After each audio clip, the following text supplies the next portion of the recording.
ಏನಾಗಿದೆ ಅಂತ ಹೇಳಿದ್ರೆ ಈ ಸಿದ್ದರಾಮಯ್ಯನವ್ರ ಮೇಲೆ ಆಕ್ರೋಶ ಇದೆ. ಅವರು ಪದೇ ಪದೇ ಮೊಮ್ಮಕ್ಕಳು ಅಂತಾರಲ್ಲ, ಮೊಮ್ಮಕ್ಕಳಲ್ಲಿ ಪ್ರಜ್ವಲ್ ಮೊಮ್ಮಗ ಅಲ್ವಾ? ಅವ್ರ ಸುದ್ದಿ ಯಾಕೆ ಮಾತಾಡೋದೇ ಇಲ್ಲ ಇವರು? ಪ್ರಜ್ವಲ್ ಮೊಮ್ಮಗ ಅಲ್ಲೇನ್ರಿ? ಒಂದು ಮೊಮ್ಮಗ ಇದ್ಮೇಲೆ ಅವ್ರ ಸುದ್ದಿನೂ ಹೇಳಿ ಬರೀ ನಿಖಿಲು ಅಂತಾರಲ್ಲ, ಪ್ರಜ್ವಲ್ ಅಂತ ಯಾಕೆ ಹೇಳ್ಬಾರ್ದು ಅಲ್ವಾ? ಇವ್ರಿಗೆಲ್ಲ ಪ್ರಾಯಶ್ಚಿತ್ತ ಆಗಬೇಕು ಗೊತ್ತಾ? ಅದೆಲ್ಲ ಪೂರ್ಣವಾಗಿ ಎಷ್ಟು ಕುಟುಂಬ ಹಾಳಾಗ್ತಾವ ಗೊತ್ತಾ? ಪೂರ್ಣ ವಿಚಾರ ಹೊರಗಡೆ ಬಂದರೆ ಇಂತಹ ಒಂದು ಮಹಾನ್ ದ್ರೋಹದ ಕೆಲಸ ಮಾಡಿದಂಥ ಕುಟುಂಬ ಅಂದರೆ ಅದು, ಗೊತ್ತಾಯ್ತಾ? ಸಮಾಜದ ಸ್ವಾಸ್ಥ್ಯವನ್ನು ಹಾಳು ಮಾಡ್ತಕ್ಕಂಥ ರೀತಿಯಲ್ಲಿ ನಡವಳಿಕೆ ಏನಾದ್ರು ಆಗಿದೆ ಅಂದರೆ ಆ ಕುಟುಂಬದಲ್ಲೇ ಗೊತ್ತಾಗೋದಿಲ್ಲ.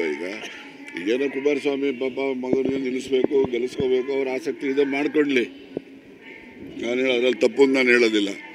ಆದರೆ ಇವ್ರು ದೇವೇಗೌಡರು ಬಂದು ಅಲ್ಲಿ ಕಡಿತಾರೆ, ಹಂಗೆ ನಾನು ಮುಗಿಸ್ಬಿಡ್ತೀನಿ, ಸರ್ಕಾರ ತೆಗೆದುಬಿಡ್ತೀನಿ.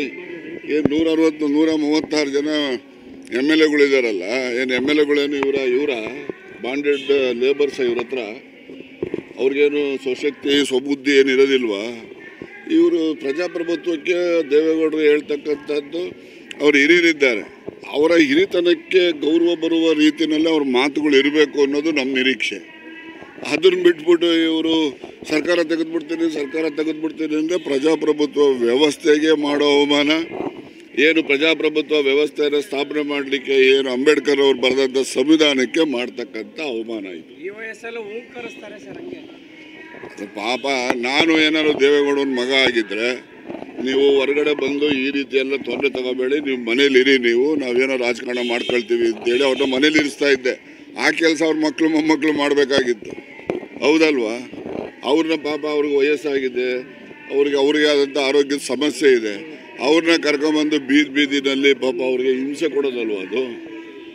ಇದನ್ನ ಯಾವ ಮನುಷ್ಯ ಯಾರೇ ಆಗಲಿ, ನಾನು ಹೇಳೋದು, ಆ ವಯಸ್ಸಲ್ಲಿ ಅವರು ಇಷ್ಟೊಂದು ಶ್ರಮ ವಹಿಸಿ ಹಳ್ಳಿಗಳಲ್ಲಿ ಬಂದು ಈ ರೀತಿ ಮಾಡ್ತಕ್ಕಂಥದ್ದು ನಿಜಕ್ಕೂ ಕೂಡ ನಾವು ಅವ್ರಿಗೆ ಅಭಿನಂದನೆ ಸಲ್ಲಿಸ್ತೀನಿ. ಆ ವಯಸ್ಸಲ್ಲೂ ಅಷ್ಟೊಂದು ಶ್ರಮ, ಅಷ್ಟೊಂದು ಆಕ್ರೋಶ, ಮತ್ತು ಅಷ್ಟೊಂದು ಅವರು ಏನು